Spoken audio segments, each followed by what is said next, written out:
أما بعد فإن خير الحديث كتاب الله فإن خير الهدي هدي محمد صلى الله عليه وسلم وشر الأمور محدثاتها وكل محدثة بدعة وكل بدعة ضلالة وكل ضلالة في النار. أما بعد فأعوذ بالله من الشيطان الرجيم. بسم الله الرحمن الرحيم. قال الله جل وعلا وَلِكُلِّ أُمَّةٍ جَعَلْنَا مَنْسَكًا لِيَذْكُرُوا اسْمَ اللَّهِ عَلَى مَا رَزَقَهُم مِّن بَهِيمَةِ الْأَنْعَامِ فَإِلَٰهُكُمْ إِلَٰهٌ وَاحِدٌ فَلَهُ أَسْلِمُوا وَبَشِّرِ الْمُخْبِتِينَ. محترم سامعین، قرآن مجید کی اس آیت مبارکہ میں اللہ تعالیٰ کا فرمان ہے کہ ہم نے ہر امت کے لیے قربانی کو مقرر فرمایا ہے، اور قربانی کو اس لیے مقرر کیا لِيَذْكُرُوا اسْمَ اللَّهِ عَلَى مَا رَزَقَهُم مِّن بَهِيمَةِ الْأَنْعَامِ، تاکہ اللہ تعالیٰ نے جو چوپاؤں کی صورت میں تمہیں رزق عطا کیا ہے اس پر تم اللہ کا ذکر کر سکو. فَإِلَٰهُكُمْ إِلَٰهٌ وَاحِدٌ، تمہارا سب کا ایک ہی الہ ہے. فَلَهُ أَسْلِمُوا، اسی کے اطاعت گزار رہو، اسی کی اطاعت کرو. وَبَشِّرِ الْمُخْبِتِينَ، اور عاجزی کرنے والوں کے لیے، انکساری کرنے والوں کے لیے خوشخبری ہے. قربانی انشاءاللہ تعالی ہم کل کے دن اللہ کی راہ میں کرنے جا رہے ہیں، جانور ذبح کریں گے. اس باب میں جو سب سے بنیادی بات ہے، اور آپ نے شاید بار بار سن رکھی ہوگی، صرف اس لیے کہ اس بات اور اس بنیاد کے بغیر قربانی اپنے مقصد کو نہیں پہنچتی، پھر آپ کے سامنے ذکر کر رہا ہوں کہ قربانی کا مقصد اللہ کی رضامندی ہے.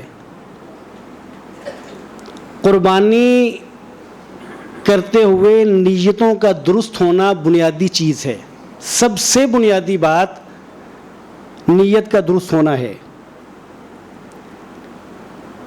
کہ میں اور آپ اللہ کی راہ میں جو جانور کرنے جا رہے ہیں وہ کس مقصد کے لیے ہے، کیوں کرنے جا رہے ہیں، اس کی غرض کیا ہے. جو دین نے غرض بتائی ہے وہ اللہ کا ذکر ہے، جو دین نے غرض بتائی ہے وہ تقوی ہے، اللہ سے جڑنا ہے، اللہ کا تقرب ہے، اللہ سے ڈرنا ہے، اللہ کی محبت ہے. انسان جب جانور کرتا ہے اللہ کی راہ میں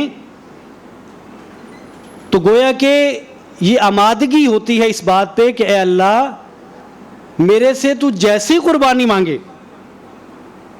میرے سے تو جو چاہے، میں اس کے لیے حاضر ہوں. اس کی غرض یہ ہے. اور سیدنا ابراہیم علیہ السلام اور اسماعیل علیہ السلام کا جو واقعہ ہے، اور آپ نے سن رکھا ہے، آپ سب جانتے ہیں، اس میں جو قربانی تھی وہ جانور کی تو نہیں تھی. جب ابراہیم علیہ السلام نے خواب دیکھا تو انہوں نے یہ تو نہیں دیکھا کہ میں دمبا ذبح کر رہا ہوں، میں گائے ذبح کر رہا ہوں، یہ تو نہیں دیکھا. انہوں نے تو دیکھا میں بیٹا ذبح کر رہا ہوں.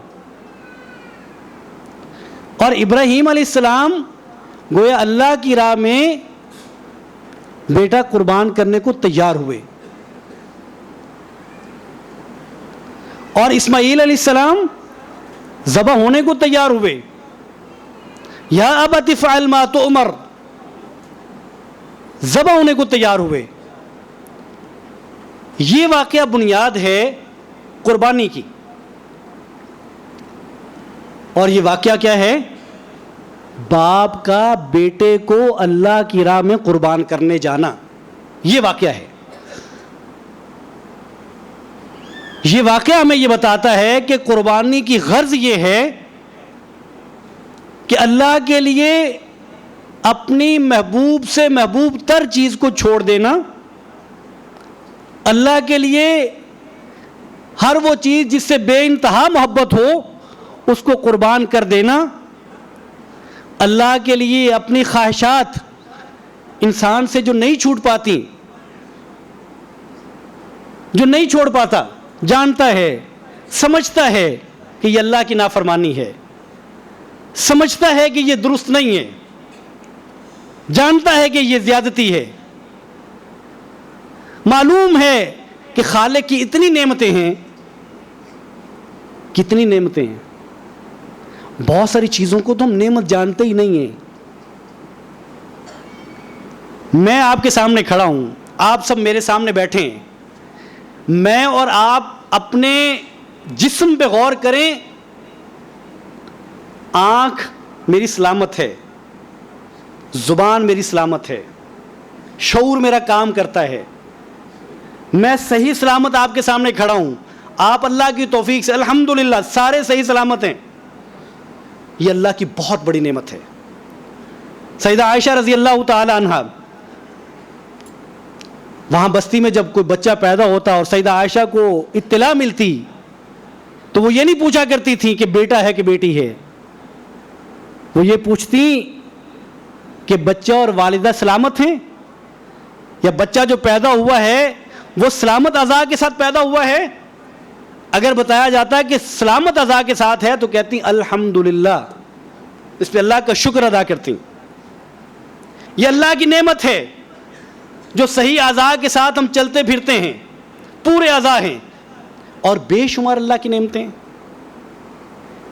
جس خالق نے یہ نعمتیں عطا کی ہیں، جس خالق نے یہ وجود بخشا ہے، اس خالق کی نافرمانی اور اس خالق کے سامنے اپنی خواہشات کو بڑا بنا دینا، اس کے حکم کے سامنے اپنی خواہش پہ عمل کرنا اور حکم کو پس پش ڈالنا،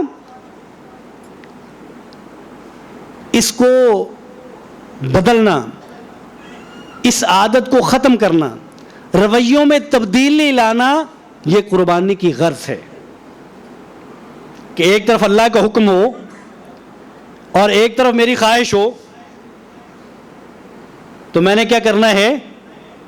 اپنی خواہش کو چھوڑ دینا۔ میں نے اپنے آپ کو یہ سکھانا ہے اور میں نے یہ سیکھنا ہے، میں نے اپنی باڈی کو، اپنے آپ کو اس کا عادی بنانا ہے کہ کیسے اللہ کے سامنے سرنڈر کیا جاتا ہے،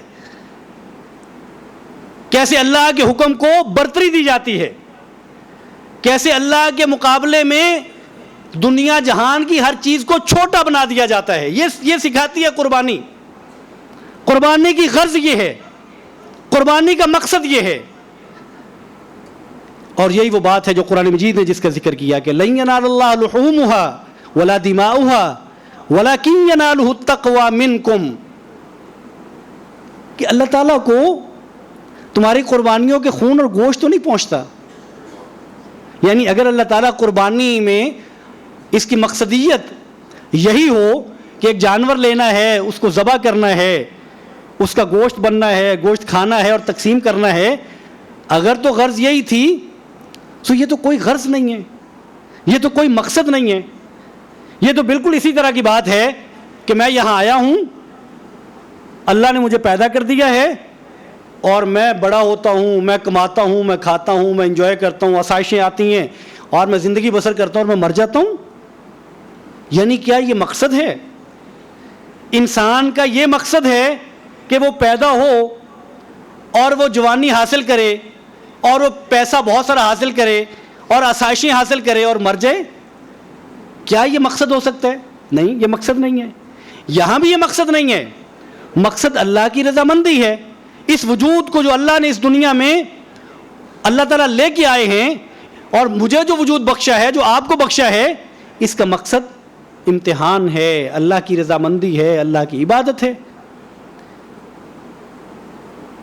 اسی مقصد کو پانے کے لیے جینا ہے اور اسی جینے کے لیے کمانا ہے۔ تو جو کمانا جس کی باری کوئی تیسری چوتھی بنتی تھی اپنے مقصد کے اعتبار سے، وہ آج پہلا مقصد ہے۔ یعنی میں جیتا اس لیے ہوں کہ میں نے اللہ کو راضی کرنا ہے، اور میرے جینے کے لیے میرا کھانا ضروری ہے، اور کھانے کے لیے میرا کمانا ضروری ہے. سو میں یہاں سے شروع کر لیتا ہوں. میں یہ مقصد عبادت بھی چھوڑ دیتا ہوں، جینا بھی چھوڑ دیتا ہوں، اچھا پہننا بھی چھوڑ دیتا ہوں. پیسہ ہے، سب سے پہلے پیسہ ہے. یہ کیسے آئے گا؟ یہ میرے سکون کے بغیر بھی آتا ہے تو آنا چاہیے، بے سکون ہو جاتا ہوں اس کے لیے. یہ عبادت چھوڑ کے آتا ہے تو آنا چاہیے، عبادت بھی چھوڑ دیتا ہوں، نمازیں بھی چھوڑ دیتا ہوں. حتیٰ کہ عیدین جو ہیں، بہت سارے لوگ جو ہیں وہ عید بھی چھوڑ دیتے ہیں. سو آپ حلت اور حرمت کا خیال نہیں ہے، اللہ کے احکامات کی پاسداری نہیں ہے. جب یہ سب کچھ کر کے ایک انسان پیسہ کماتا ہے تو گویا کہ وہ جینے کے مقصد کو نہیں پا رہا. جو اس کی تخلیق کا مقصد تھا وہ اس سے دور ہوتا جا رہا ہے. اسی لیے اور اسی طرح قربانی جو ہے اس کا مقصد صرف جانور کو ذبح کرنا نہیں ہے. اس کا مقصد خود کو تیار کرنا ہے، اپنی اولاد کی تربیت کرنا ہے کہ بیٹا یہ جو جانور ہم اللہ کی راہ میں ذبح کر رہے ہیں یہ اس لیے ذبح کر رہے ہیں کہ یہ اللہ کا حکم ہے، یہ نبی کریم صلی اللہ علیہ وسلم کی سنت ہے. اگر یہ اللہ کی راہ میں قربان کریں گے تو اللہ راضی ہوں گے، اللہ تعالیٰ میرے سے راضی ہوں گے انشاءاللہ تعالیٰ. میرے بچوں، اللہ آپ سے راضی ہوں گے. بچوں کے دل میں یہ بات ڈالیے، ان کا تعلق اللہ کی رضامندی سے بنائیے. اس کو بے مقصد چیز نہ بنائیے. بچوں کو یہ نہ سکھائیے کہ آپ دل برا کرتے ہیں تو میں بکرا لے آتا ہوں، میں اس لیے بکرا لے آتا ہوں کہ میرے بچے احساس محرومی کا شکار ہو جائیں گے، میں اس لیے جانور لے آتا ہوں کہ میرے بچے دوسرے گھر کی طرف دیکھیں گے، میں اس لیے بکرا لے آتا ہوں کہ سب اس دن کھا پکا رہے ہوں گے تو ہم انتظار کریں گے کہ کس گھر سے گوشت آئے گا. سو جانور اللہ کی راہ میں کرنے کا یہ سارے مقاصد حاصل ہو جاتے ہیں، جبکہ آپ کے پیش نظر یہ مقصد نہیں ہونا چاہیے. اور اولاد کو جو سکھانا ہے وہ یہ نہیں سکھانا. بچے کھیلنا چاہتے ہیں جانوروں کے ساتھ، انہیں کھیلنے دیں. انہیں کہیں کہ بیٹا ان کے ساتھ کھیلیں، ان کے ساتھ محبت کریں، ان کو چارہ ڈالیں. کیوں؟ اس لیے کہ ان کو ہم نے اللہ کی راہ میں قربان کرنا ہے. اس لیے کہ آپ ان کو چارہ ڈالیں گے تو اللہ آپ سے خوش ہو جائیں گے. اللہ سے جوڑیے، خود بھی جڑیے، اور اپنے بچوں کی جو تربیت کریں وہ ان کو اللہ سے جوڑنے کی کریں. آج یہ بچے جو مقصد سیکھیں گے یہ جوانی اور بڑھاپے تک اسی کو لے کے چلیں گے. ان کو معلوم ہونا چاہیے میرے والد جو اللہ کی راہ میں جانور دینے جا رہے ہیں یہ کیوں دینے جا رہے ہیں، یہ ان کو سمجھا دیجئے اور خود بھی سمجھ لیجئے. اس لیے کہ نیت ہی اعمال کی بنیاد ہے. اور نبی محترم صلی اللہ علیہ وسلم کی معروف حدیث مبارکہ، معروف آپ کا فرمان، انما الاعمال بالنیات وانما لکل امرئ ما نوى فمن كانت هجرته الى الله ورسوله فهجرته الى الله ورسوله ومن كانت هجرته الى دنيا يصيبها او امرأة يتزوجها فهجرته الى ما هاجر اليه او كما قال رسول اللہ صلی اللہ علیہ وسلم. کہ اعمال کی بنیاد نیت ہے، نیتیں بنیاد ہیں اعمال کی. ایک شخص اپنا وطن چھوڑتا ہے، وہ کسی دوسری جگہ کے لیے یہ وطن چھوڑ کے جاتا ہے اور مقصود اللہ اور اس کے رسول ہیں. مقصد یہ ہے کہ یہاں اسلام پہ عمل کرنے کی آزادی نہیں ہے، پابندی ہے، میرے لیے مسائل ہیں، میں ایسے خطے میں جاتا ہوں جہاں آزادی سے عمل کر سکوں، تو یہ ہجرت ہے، یہ اجر ہے. اور ایک شخص اس لیے چھوڑتا ہے کہ پاکستان کی کرنسی ڈی ویلیو ہو گئی، عرب ممالک میں جانا چاہیے، یورپین ممالک میں جانا چاہیے، وہاں کرنسی ذرا اچھی ہے. تو پھر ہجرت تو نہیں ہے نا، وطن تو اس نے بھی چھوڑا ہے، وطن اس نے بھی چھوڑا ہے. یہ بھی اپنا وطن چھوڑ کے دوسرے وطن میں پہنچا ہے، یہ بھی اپنا وطن چھوڑ کے دوسرے وطن میں پہنچا ہے. اس کی غرض دین ہے، اس کی نیت دین ہے، اس کی نیت پیسہ ہے. سو اب یہ تو کلیم نہیں کرے گا کہ چونکہ میں نے بھی وطن چھوڑا ہے تو مجھے بھی اجر ملنا چاہیے. اس لیے نیت ایک ہی کام جب دو نیتوں کے ساتھ کیا جاتا ہے تو دونوں کے نتائج مختلف ہو جاتے ہیں. کام ایک ہے، ایک ہی طرح کا کام ہے.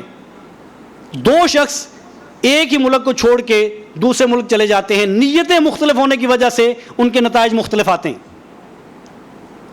اس لیے یہ قربانی نیت اس کی بنیاد ہے, اور اس کو یاد رکھیے, اس کو بھولیے گا نہیں. اور میں یہ بھی گزارش کر دوں, میں جب بھی نیت کی بات کرتا ہوں تو مجھے ہمیشہ یہ ذہن میں بات آتی ہے کہ یہ مجھے بتانی چاہیے. میں نے خود سیکھا اور مجھے یہ بتانی چاہیے کہ نیتوں میں تبدیلی ہو سکتی ہے, نیتیں بدلی جا سکتی ہیں. یہ بات یاد رکھیے گا. یعنی ایک شخص ہے, جب وہ جانور خرید کے لایا تو نیت ٹھیک نہیں تھی. ٹھیک سے مراد کیا ہے؟ نیت یہ تھی کہ جانور اس لیے لے کے جاتا ہوں کہ ذرا چودھری آدمی ہوں, پیسے والا آدمی ہوں, بڑا جانور لے کے جاتا ہوں, لوگ کہیں گے کہ یہ اسی کے لائق تھا, یہ بندہ یہی خرید سکتا تھا اور اسی کو اتنا بڑا جانور لینا چاہیے تھا, پھر میں اس کو چکر بھی لگواتا ہوں. دیکھیں اچھی نیت بھی ہو سکتی ہے, خدمت کی غرض سے بھی انسان چکر لگوا سکتا ہے. مقصود یہ نہیں ہے کہ جو شخص جانور کو گلی میں باندھتا ہے یا چکر لگواتا ہے یا اس کو ایون کہ سوشل میڈیا پر ڈالتا ہے ہر آدمی ریاکار ہے, ایسا نہیں ہے. لیکن ریاکاری ہو بھی سکتی ہے, کوئی شخص دکھلاوے کے لیے کر بھی سکتا ہے اور کوئی نہیں بھی کر سکتا.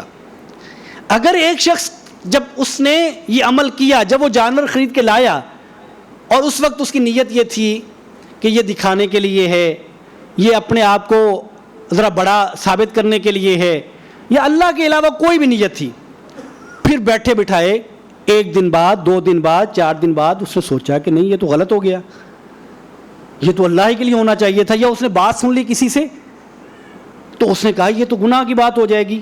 اس لیے کہ ریاکاری کو تو نبی کریم صلی اللہ علیہ وسلم شرک اصغر فرماتے ہیں, اور شرک ہے بھی شرک. اس لیے شرک کیا ہے؟ کسی کو اللہ کے مقابلے میں لے کے آنا, یہی شرک ہے نا. تو ایک بندہ جس کو چاہیے یہ تھا کہ وہ قربانی کا جانور اللہ ہی کے لیے کرے, اگر وہ کسی دوسرے کو خوش کرنے کے لیے یا اپنے آپ کی اپنی انا اپنی تسکین کے لیے کرے, اپنے آپ کو بڑا بنانے کے لیے کرے, کسی بھی دوسرے کو اللہ کے علاوہ کوئی بھی دوسرا مخلوق ہے, اولاد بھی مخلوق ہے, اہل محلہ بھی مخلوق ہیں, دوست بھی مخلوق ہیں, رشتہ دار سارے مخلوق ہیں, کسی کے لیے بھی کوئی کرنا چاہے تو گویا کہ اس نے جو کام اللہ کے لیے کرنا تھا, اللہ کو خوش کرنا تھا, اللہ کی رضامندی کے لیے, وہ ان کی رضامندی کے لیے کر رہا ہے, ان کو خوش کرنے کے لیے کر رہا ہے. اسی لیے ریاکاری شرک, اس کو نبی کریم صلی اللہ علیہ وسلم نے اس کو شرک بتایا. ایک بندہ جب اس نے نیت ٹھیک نہیں تھی, لیکن پھر اس کو لگا کہ نہیں یہ تو غلط ہو گیا, میں نے تو اس نیت سے یہ جانور نہیں کرنا اللہ کی راہ میں, میں نے اللہ ہی کے لیے کرنا ہے. تو اب وہ یہ نہیں سوچے گا کہ جب خریدا تھا تو اس وقت تو نیت وہ تھی, اب تو شاید مجھے اسی کے مطابق چلنا پڑے گا. نہیں, نیت بدلیں. اگر آج بھی کوئی اور غرض تھی, آج بھی ہم نے کل قربان کرنا ہے, آج بھی اپنی نیتوں کو خالص کیجئے. وما امروا الا ليعبدوا الله مخلصین لہ الدین. حکم یہ ہے کہ اپنی عبادتوں کو اللہ کے لیے خالص کر دو. تو عبادتوں کو صرف اللہ کے لیے خالص کرنا ہے, اور قربانی کے مقصد کو پانا ہے. اور قربانی کا مقصد, اس کا فلسفہ یہ ہے کہ انسان تیار ہو جائے کہ اے اللہ, جو میرے نزدیک بڑی سے بڑی چیز ہو سکتی ہے, جو میرے نزدیک محبوب سے محبوب تر چیز ہو سکتی ہے, اگر تو مجھے حکم دے تو وہ تیری راہ میں قربان کر دوں. وہ میری خواہشات ہوں, وہ میرا مال ہو, وہ میری اولاد ہو, وہ میرے تعلقات ہوں, وہ میری جان ہو, اے اللہ تیرے حکم پر میں ہر چیز قربان کرنے کو تیار ہوں. یہ قربانی کی بنیاد ہے, یہ قربانی کا مقصد ہے. اسی مقصد کو پیش نظر رکھ کے, نیتوں کو خالص کر کے جانوروں کو اللہ کی راہ میں ذبح کیجئے. آپ نے یہ جب سے ذو الحجہ کا مہینہ شروع ہوا آپ نے مسائل سارے سن رکھے ہوں گے. میں 2-3 وہ چیزیں جن کا ذکر کل کے دن کے ساتھ ہے, یا آج بھی ابھی بھی ہمارے پاس وقت ہے, جو آج بھی اگر کسی شخص نے کوئی غلط فہمی کا شکار ہوا اس کو آج بھی اس کے پاس وقت ہو, اس غرض سے بتا دیتا ہوں. ہمارے ہاں جب منڈی میں جاتے ہیں تو منڈی میں جو بیوپاری ہے وہ حدیث میں آتا ہے نا کہ لا تذبحوا الا مسنتن, کہ آپ 2 دانت کے علاوہ آپ نے ذبح نہیں کرنا. اب جب آپ منڈی جاتے ہیں تو منڈی میں آپ کو بیوپاری بتاتا ہے کہ یہ پکا کھیرا ہے, یہ جانور کون سا ہے, یہ پکا کھیرا ہے.